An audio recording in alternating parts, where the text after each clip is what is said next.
Ben Salah. Louda Ben Salah, Aurélia Gabrielli et Jacques Nicolo.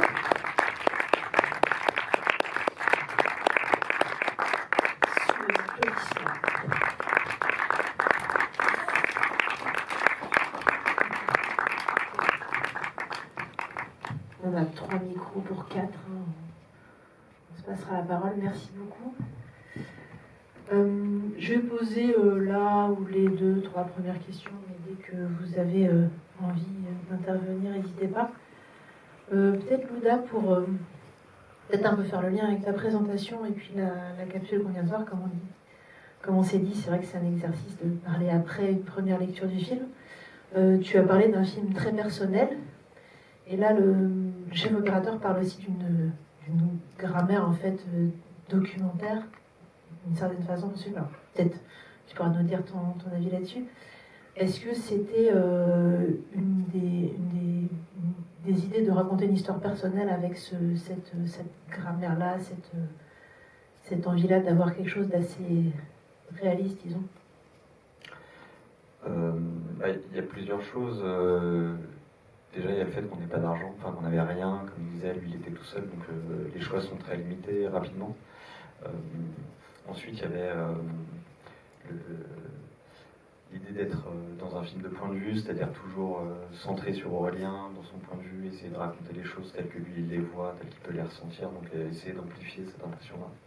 Et ensuite, il y avait le côté où moi je voulais pas, d'un point de vue purement personnel, faire de mise en scène, disons, pour mettre en avant le metteur en scène. Enfin, je voulais pas d'obstacle entre le spectateur et le film et l'histoire qu'on racontait.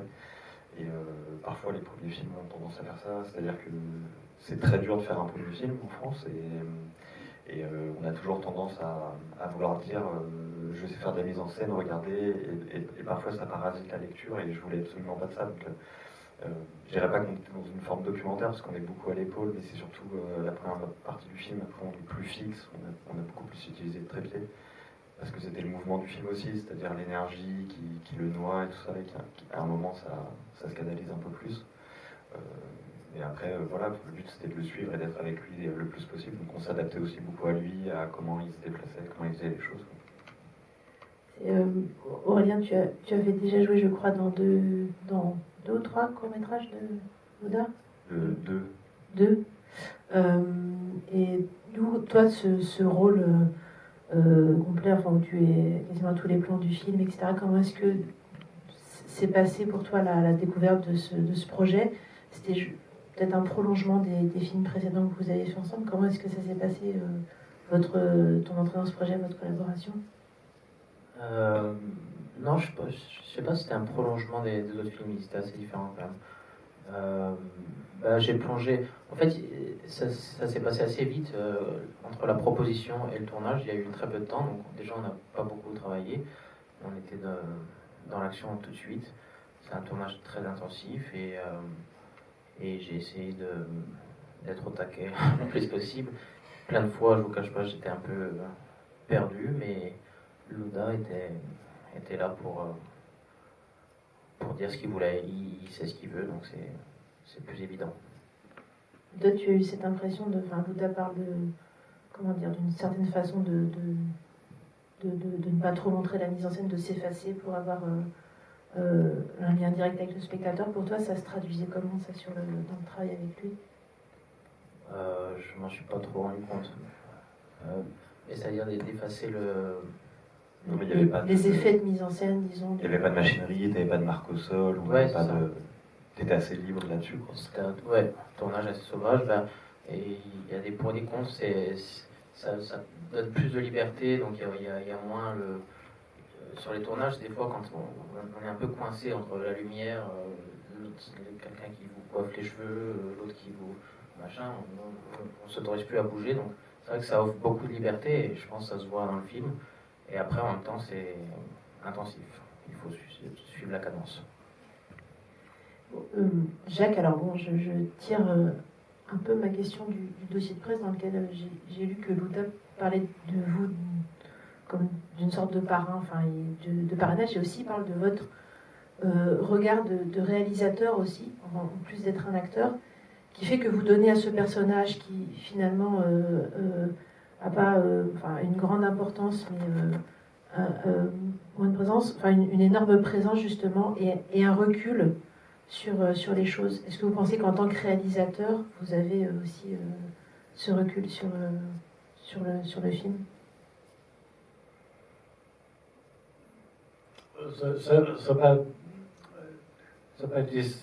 Ça n'était pas simple et assez simple. C'est-à-dire que je ne connaissais pas Louda du tout. Olivier non plus, le producteur, qui est quand même très important dans la préparation, dans tout ça. Et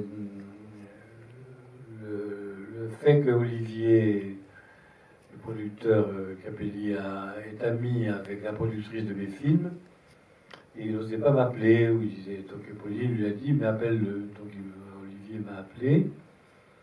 Et je suis toujours très curieux et attentif au projet des jeunes, quoi.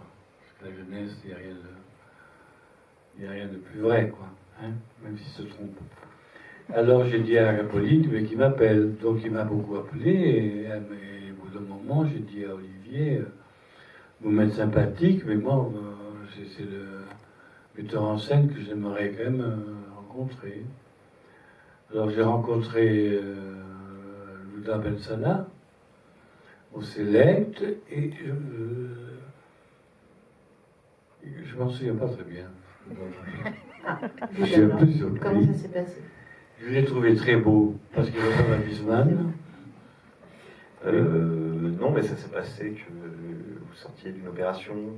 Et il a voulu nous montrer qu'il marchait très bien, enfin qu'il était très content, donc il faisait des allers-retours dans le Select de manière très enjouée. Et ça s'est passé très simplement. Moi, je lui ai raconté le film. Il voulait pas forcément lire. Il disait, moi, ça me plaît ce que vous me racontez. Je vais faire le film comme ça. Donc, ça s'est passé comme ça. Et très simplement, enfin, l'entente a pris tout de suite, quoi. Enfin, je pense que c'est beaucoup plus. Oui, il y a une. Je sortais de l'hôpital. J'étais opéré excusez-moi, d'une prothèse de hanche. Et alors, j'avais des cannes. Et alors, j'ai dit, mais vous me preniez comme ça? Alors, oui, mais alors. Et j'ai senti tout de suite l'univers de Louda. Parce que j'ai moi-même fait un film sur mes parents, l'arrière-pays, et je ne pouvais pas ne pas dire non. Parce que. Vous ne pouviez pas dire non, alors. Pardon?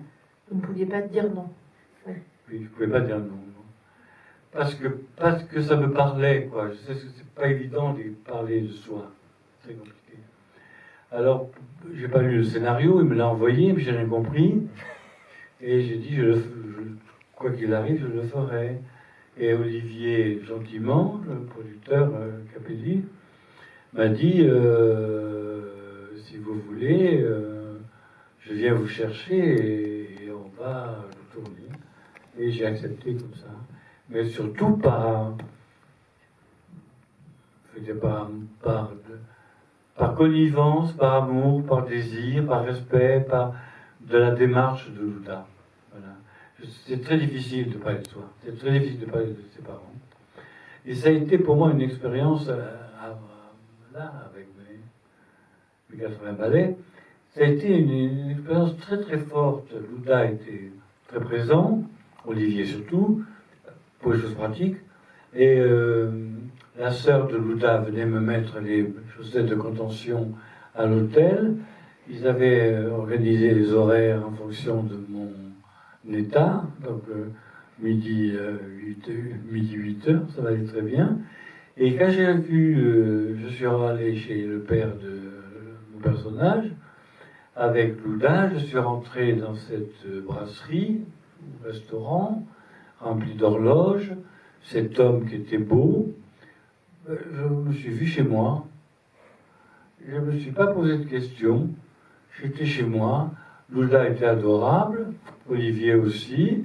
Je me suis assis, le père adorable. Le soir, on a dîné à la maison. C'était un peu froid, mais c'était que ça allait. Et je me suis laissé porter par ça. Et ça, je vous assure, c'était un régal.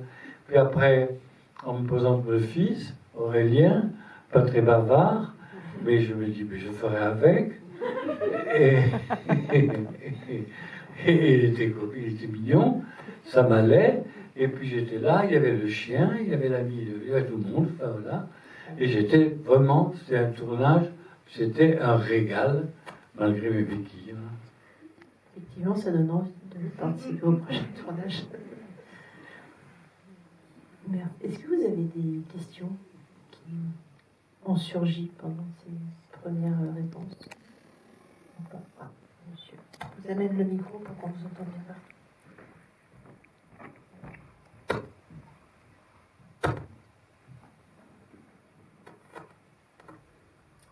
Oui, j'ai beaucoup aimé votre film. Je vous en remercie. J'ai un ami qui était livreur chez Deliveroo. Alors c'était un personnage pas très éloigné du héros du film, puisque il a mené un combat avec les livreurs.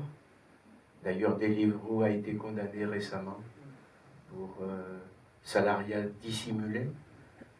Donc votre film est dans le mouvement du temps pour cette raison. Et alors ce qui est drôle, c'est que ce garçon dont je parle, qui est un ami de mon fils, a écrit un livre sur son expérience chez Deliveroo après.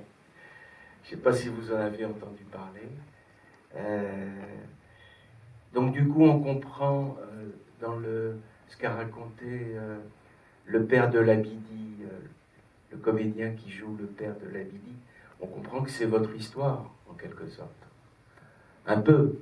Il y a un peu de vous. Il y a 30% de vrai, quoi, dans le film. Ouais. Puis le reste, c'est de la dramaturgie, quoi. Moi, par exemple, mon père va bien, enfin, il est en France. Oui. Notamment. Et d'accord. Et alors, comment est-ce que vous avez le nom de Labidi vient d'où? Comment vous l'avez choisi? Alors, moi j'ai un prénom très particulier. J'ai vécu avec toute ma vie, quoi. J'ai pas... mais moi on se trompait tout le temps dans mon prénom et j'aimais bien cette idée-là, quoi, de mettre un prénom un peu spécifique. Je me suis aperçu que Labidi en France c'était très peu connu et moi je suis d'origine tunisienne, donc c'est un prénom en fait qui est dans ma famille assez répandu et du coup je trouvais ça assez beau, la consonance. Je l'ai utilisé pour le personnage à cet endroit-là, quoi. C'est assez familial, quoi, disons. Sur peut-être la partie... je crois que le café est le café de tes parents, en particulier. Ouais. Peut-être sur la partie qui vient de toi et qui est ton histoire. Comment est-ce que tu l'as mêlé à cette dramaturgie, en fait, et pourquoi est-ce que tu as pu garder certains éléments et qu'est-ce qui t'a donné envie de partir dans d'autres directions pour... Non, mais il y a pas mal de choses. Déjà parce que, bon, c'est pas un film sur moi, enfin, Non, ça mais peut l'être, mais il fallait universaliser le propos. Il y avait un truc, il y avait une dramaturgie, quoi, de fiction aussi à explorer et qui était plus importante, c'est-à-dire on fait mieux ressentir les choses que la vérité par endroits, quoi. Sinon, il fallait que je fasse un documentaire, mais et après il y a des choses que j'ai gardées. Parce que je trouvais ça beau, par exemple la rencontre en fait, qui est la même chose que la rencontre avec Lola. Je trouvais que c'était suffisamment fou comme truc pour que ce soit gardé, quoi, en partie. Donc après, évidemment, il y a tous les trucs de petits jobs, tout ça que j'ai gardé, quoi, enfin, qui sont vrais. Et je trouvais que c'était bien de documenter cette partie-là, quoi, notamment la novlangue, tout ce qui est dans la boutique de lunettes et tout ça, toutes les techniques managériales. Je trouvais que c'était bien que ce soit documenté, quoi. Enfin, que ça existe, quoi, à l'écran. Et après, après évidemment, les loyers, la précarité, tout ça, c'est des choses qu'on n'invente pas, quoi. Et pour le coup, c'est là où j'ai le moins extrapolé, quoi. Enfin, c'est ce qu'il y a de plus vrai dans le film, en fait, en réalité. Voilà. Et alors sur les loyers, du coup, les appartements, ça m'amène aussi... Enfin, il y a un rapport aux espaces aussi dans le film qui est... Alors, à la fois à la distance, enfin, Paris, Lyon et aux allers-retours, et dans quel appartement on vit, comment on s'y positionne, comment on s'y situe. Comment est-ce que tu as un peu travaillé ça, le passage du tout petit appart au grand appart, enfin, aussi quelque chose de très contemporain. Non, mais il y a un truc très simple, c'est la base de mise en scène, c'est le mouvement qui situe les espaces, quoi. Donc, du coup, plus on travaillait le mouvement, plus on allait se rendre compte de la géographie et mettre le spectateur au centre de la géographie spatiale, enfin, de l'espace, quoi. Le but, c'était d'arriver à donner voilà, la taille des choses, quoi. Et après, je voulais que ce soit un film qui soit toujours en mouvement, donc lui, on l'a même fait courir dans Paris, bon, on n'a pas gardé, mais je te souviens de ça.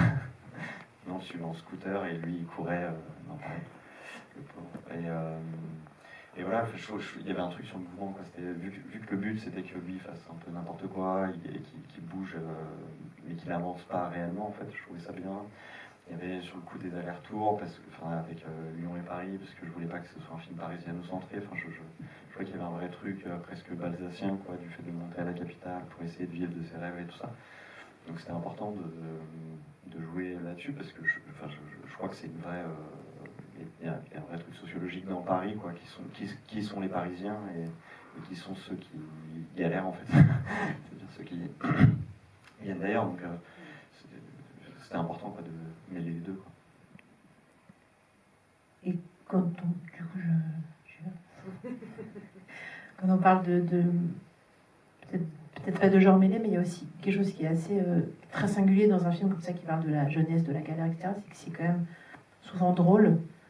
Alors je sais pas si on veut le mettre dans une case comédie ou quoi, c'est peut-être pas forcément le but, mais cette idée aussi, et puis je vais peut-être poser la question aussi à Aurélien, d'avoir ces éléments quand même de comédie, disons-le, dans le film, avec notamment les histoires d'appartements, l'appartement qui est trop petit, enfin c'est quand même un thème du burlesque assez, assez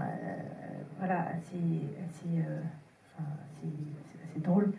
L'appartement qui est trop petit avec les personnes qui s'y succèdent, etc. Donc cette idée d'avoir des éléments comiques d'un film,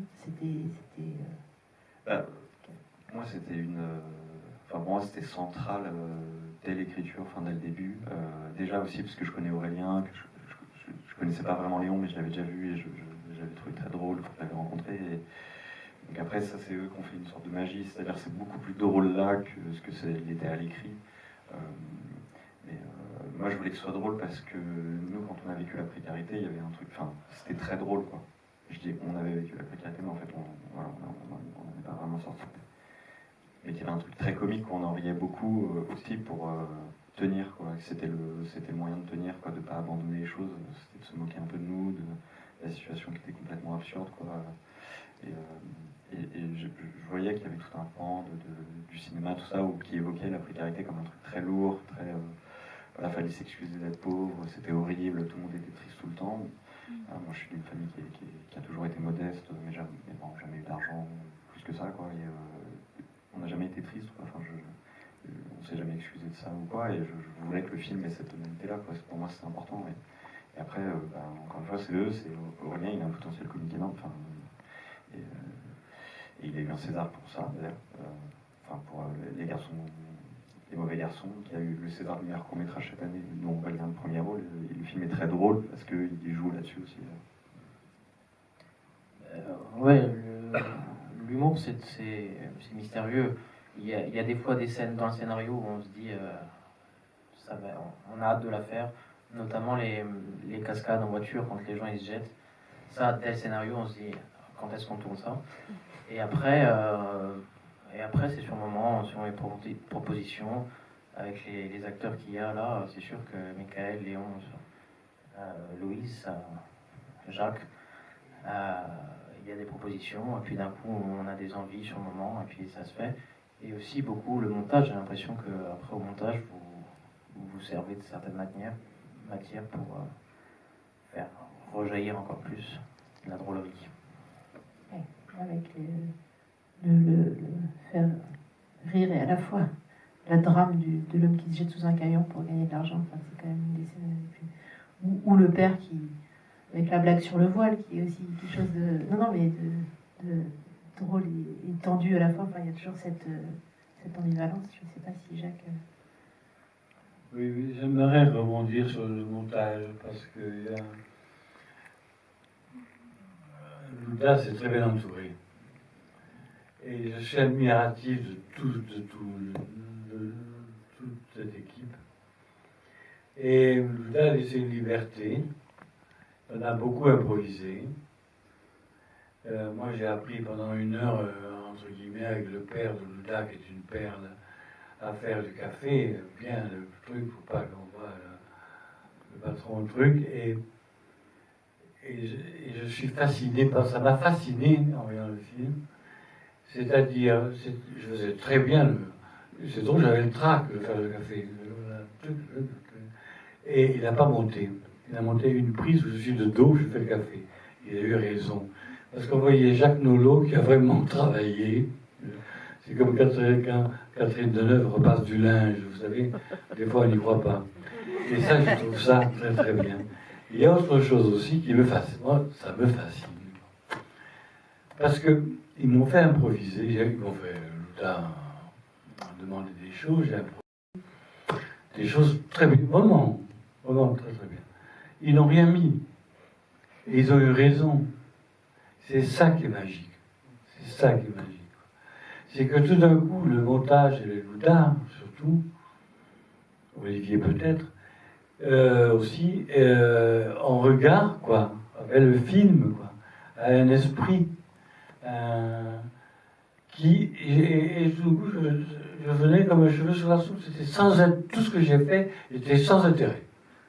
Enfin, ils ont gardé intéressant. Mais quand je l'ai vu, le film, j'étais fou de joie pour Louda d'avoir su, et le moteur d'avoir su couper ça. Voilà. En tout cas, pour le père, j'ai pensé à rien. J'ai l'âge, je l'ai vu. Faire le café.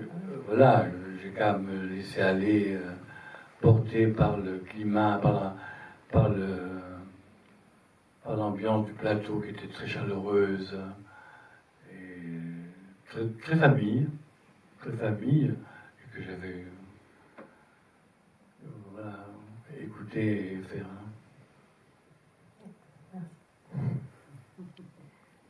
Je vous amène le micro.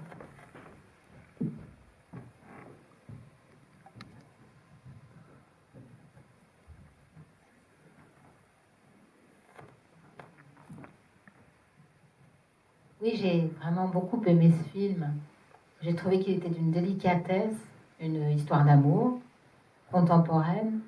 Moi, j'habite Paris et bon, j'ai jamais commandé Deliveroo, mais j'ai fait le cœur serré chaque fois que j'en voyais un sous la pluie avec son sac bleu, et tellement contente aussi qu'ils aient gagné.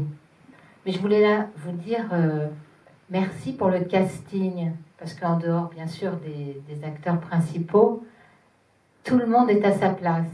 La maman est délicieuse. La jeune femme qui accueille le scénario, exquise.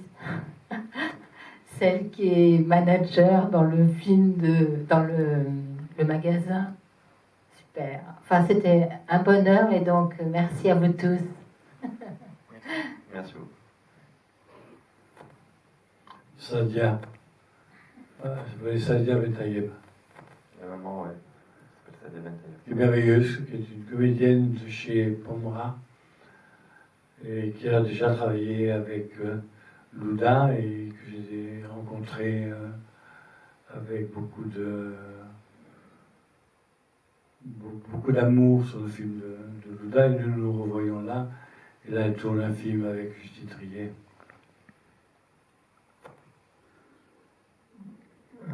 Moi, je voulais juste dire, bon, je suis d'accord avec ce qu'a dit la dame à propos des acteurs et des acteurs du film, c'est bien vu. Je voulais juste dire que ce film m'a rendu heureux, vraiment heureux, même s'il y a des moments touchants et un peu inquiétants sur l'avenir des personnages, mais vraiment j'ai adoré le film, vraiment beaucoup. Merci beaucoup. Merci beaucoup.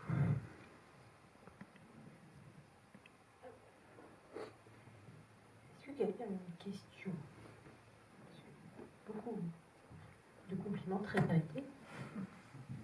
Et si vous avez n'importe quelle question sur la vraie question. Ah, je parle, je vois pas la main qui se lève.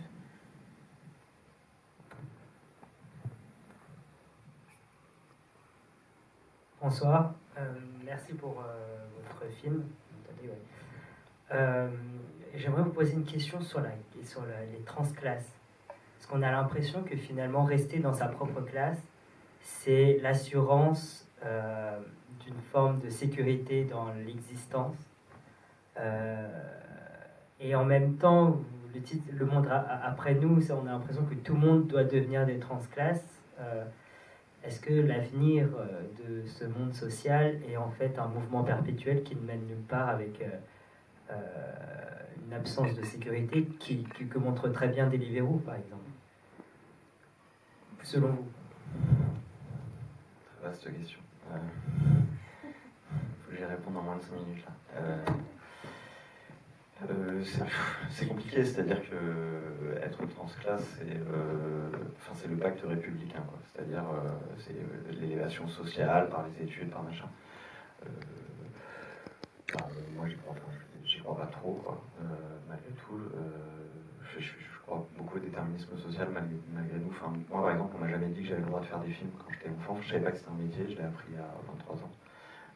J'ai des copains qui sont nés à Paris, qui viennent d'une famille assez aisée, qui eux, pour le coup, ont commencé à faire des films à 16 ans. Donc, je crois qu'il y a beaucoup de choses, c'est-à-dire il y a la panoplie de métiers qu'on doit faire, quoi. Et moi, c'était CAP mécanique, par exemple. Enfin, je sais que le producteur, c'est un peu pareil. J'ai beaucoup d'amis comme ça. Et après, le problème, c'est que nous, on a des désirs, on a des rêves aussi commandés par ça, quoi, par une idée, quoi, de dire il faut faire des grandes choses et tout ça. Et que souvent, on fait n'importe quoi à cet endroit-là. Et notamment, quand j'ai rencontré une culture beaucoup plus bourgeoise, quand je suis arrivé à Paris et tout ça, ça a été un choc, quoi. Ça a été vraiment hyper violent. Aussi, puisqu'à ce moment-là, moi, j'avais envie de cacher mes origines sociales, quoi. J'avais très honte de mes parents, j'avais honte de ce qu'ils faisaient. Moi, ma mère était soignante toute sa vie, je disais qu'elle était infirmière, des choses comme ça, quoi. Je trouvais ça plus noble. Et en fait, à ce moment-là, c'est pas... En fait, ça, c'est dans l'imaginaire collectif, disons, dans l'idéologie contemporaine, quoi, c'est être transclasse, c'est ça, c'est-à-dire une classe et une autre, quoi. C'est faux, en fait.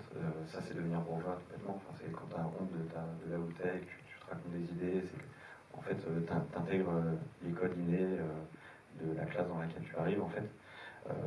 Et en fait, le fait d'être transclasse, Nicolas Mathieu, pour le coup, on parle hyper bien, c'est beaucoup plus quelque chose où d'un coup, t'as pas honte de ce que tu es, ça te nourrit, et en même temps, les codes innés de la classe dans laquelle tu arrives sont des choses que tu maîtrises, mais que tu ne peux pas sortir immédiatement, qui demandent un effet réflexif, compréhensif, tout ça. Et en fait, à ce moment-là, moi, je trouve ça très violent, cet entre-deux-là, quoi. C'est-à-dire, je trouve ça hyper dur, parce que d'un coup, on est cynique sur tout, on n'arrive pas tout à fait à se fondre partout, mais en même temps, on peut un peu se fondre partout, mais du coup, on n'a rien vraiment, quoi. Ouais, vas-y, si on discute, quoi.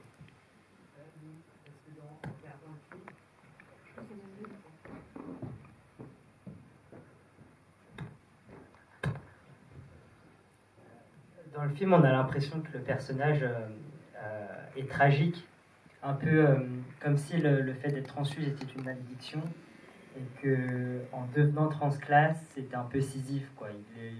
Il monte le rocher jusqu'au bout de la montagne, puis ça retombe. Et même la fin, qui est assez positive avec la sortie du livre, n'est pas l'assurance d'une vie meilleure après, puisqu'on ne sait pas si ça va marcher, etc. Et même en ayant les codes, ça n'a pas marché. Donc la sortie du livre n'est d'aucune garantie. Et c'est ça que j'ai beaucoup aimé, c'est qu'on a l'impression que finalement, oui, il y a une forme de malédiction dans les transclasses, et en même temps, vous dites là qu'il y a une forme de polyvalence dans les codes. Donc c'est à double tranchant, quoi. Je trouve par exemple que la crise des Gilets jaunes a été un vrai révélateur de ça, quoi. En tout cas, de comment est-ce que nous, transclasses, quoi. Enfin, je ne sais pas si vous êtes transclasse ou un peu, on est tous un peu en fait. Voilà, et qu'on avait vraiment du mal à se positionner, quoi, sur les Gilets jaunes et ça. Alors, parce que nous, on voyait ça avec le côté parisien-centré, c'est-à-dire un mouvement uniforme, voilà, qui était fait de la moitié de racistes et tout ça, et donc on n'était pas à l'aise avec ça. Et en fait, en découvrant la territorialité du mouvement, on se rend compte qu'en fait, c'est un mouvement qui est hyper épars, et qu'en fait, qui porte un étendard, mais qui ne revendique pas forcément la même chose, ou qui se plaint en fait d'une forme de précarité et de pauvreté, quoi. Il n'y a pas de hiérarchie là-dedans. Et en fait, moi, mes parents amenaient du café aux gilets jaunes à côté de chez eux, sur un rond-point, et moi, un peu comme un bêta qui voit ça sur BFM, qui dit mais attends, c'est des fachos, fais attention, machin. Ils disent pas du tout, ils sont très gentils, on les connaît, ils sont hyper sympas, machin. Et en fait, nous, on voyait ça aussi. Enfin, je sais que ça a été un vrai problème, et il y a eu pas mal d'articles aussi, de prise de parole, de gens qui ont dit, moi j'ai mis du temps à me positionner et à comprendre en fait ce que c'était vraiment, parce qu'en fait, ma situation faisait que j'étais hyper inquiété par tout ce qui se racontait à cet endroit-là, quoi. Donc, moi je trouvais que c'était un bon révélateur, ça. C'était assez beau le mouvement de ça.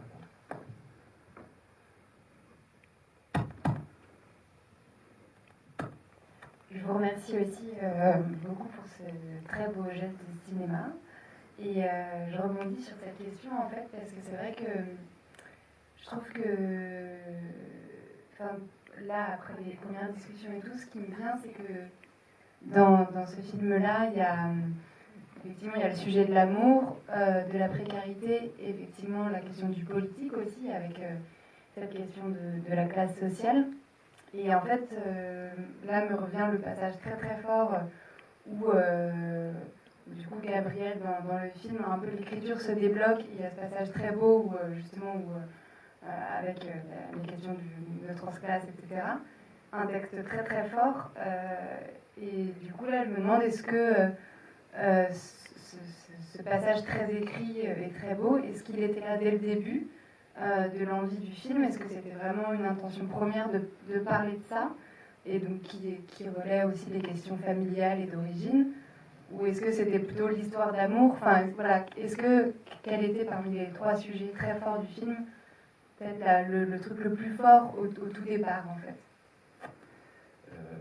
Moi j'ai écrit le film avec les trois sujets pour moi étaient inséparables, c'est-à-dire l'un ne m'allait pas sans l'autre, quoi. Je veux dire, la vie matérielle est trop violente sur l'amour et qui en même temps a des incidences sur notre propre. Et le truc, c'est qu'en fait, les voix off, c'est la première chose que j'ai.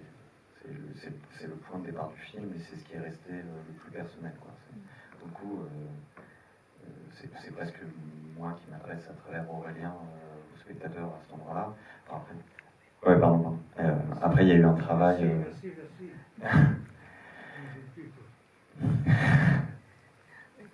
Pardon. Et après, il y a eu un travail avec un écrivain, Abdel Attaya, parce que moi, j'ai pas de talent littéraire, quoi. Et lui, on a fait des allers-retours pour que ces intentions-là puissent être vraiment littéraires, quoi.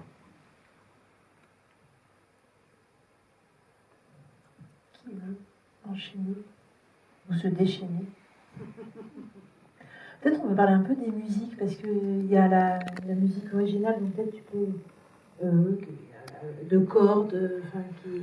C'est du violoncelle.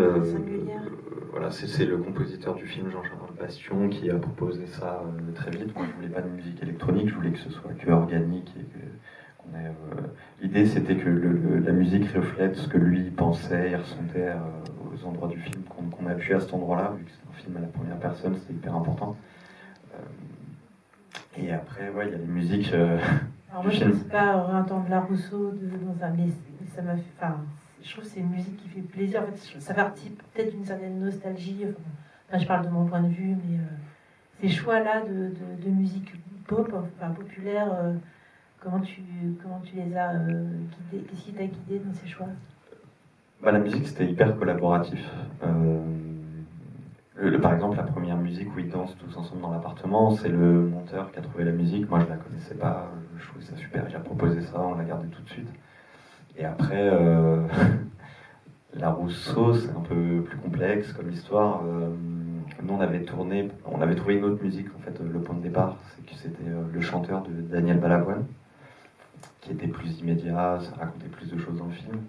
Et puis, voilà, il s'avère que les enfants de Balavoine ils ont besoin d'argent apparemment, donc du coup ils n'ont pas voulu discuter avec nous. Et on a dû trouver une autre chanson, et ce qui est marrant, c'est que la scène, on s'en rend pas compte, mais elle est coupée en deux. Il est venu tourner un an après faire les gros plans où il chante la Rousseau et tout le reste c'est du balavoine et qu'on a triché. C'était assez marrant parce qu'il était vraiment tout seul, on était dans le karaoké, il n'y avait personne et il essayait de se motiver. À chanter la Rousseau. Ouais. Tout seul dans un karaoké. Et donc, la Rousseau, moi je voulais un choix très populaire, voilà, qui soit très nostalgique, qui puisse parler entre les différentes générations aussi, enfin qu'il y avait un truc qui pouvait progresser. J'ai l'impression que tout le monde connaissait cette musique et ça racontait quelque chose du personnage, ça racontait quelque chose aussi de l'univers du film. Et puis après il y a la chanson de fin de William Scheller et ça pareil, c'était pas le choix initial, mais moi, le choix initial, c'était une des chansons préférées de Lola. Je voulais que le film se termine là-dessus, enfin sur un truc, sur un signe pour elle, quoi. Et pareil, ils avaient besoin d'argent, a priori, donc du coup, on ne pouvait pas discuter. Et en fait, on a cherché pendant longtemps, en fait, une musique, mais qui était un peu dans la même veine. C'était Night in White Satin de Moody Blues. On cherchait quelque chose comme ça, et en fait, ça marchait pas. Et un jour, Lola est venue me voir avec William Scheller en disant, moi, ça me fait penser au film. Et en écoutant, en la mettant sur les images, je me suis dit ça marche hyper bien et je trouvais ça beau que ça soit elle qui ait le dernier mot dans le film en fait. Je trouvais ça encore plus beau. Donc du coup on a essayé et puis pour le coup William Scheller a été extrêmement gentil, ça s'est très bien passé. Il a moins besoin d'argent que les descendants de Balavoine. Je pense beaucoup plus, mais peut-être qu'il est plus sympa.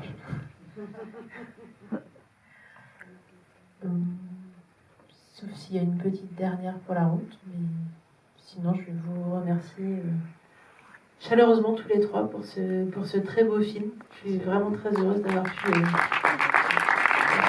le présenter ce soir. Pour la petite histoire, je crois que j'avais vu pendant que ça allait été fermé et ça avait vraiment été, comme disait monsieur, un film qui m'avait mis vraiment une bonne patate à un moment où j'en avais bien besoin, donc c'était un plaisir de vous recevoir ce soir. Donc le film est sorti hier dans cette salle et dans plein d'autres et il va rester 3 semaines à l'affiche ici, donc voilà, vous savez ce qu'il vous reste à faire. Envoyez tous vos amis, enfin qui vous voulez. Je vous souhaite une très très bonne soirée. Merci Jacques, merci Aurélien, merci Louda pour votre présence et pour vos réponses. Vous pouvez à nouveau les applaudir je pense, et merci Olivier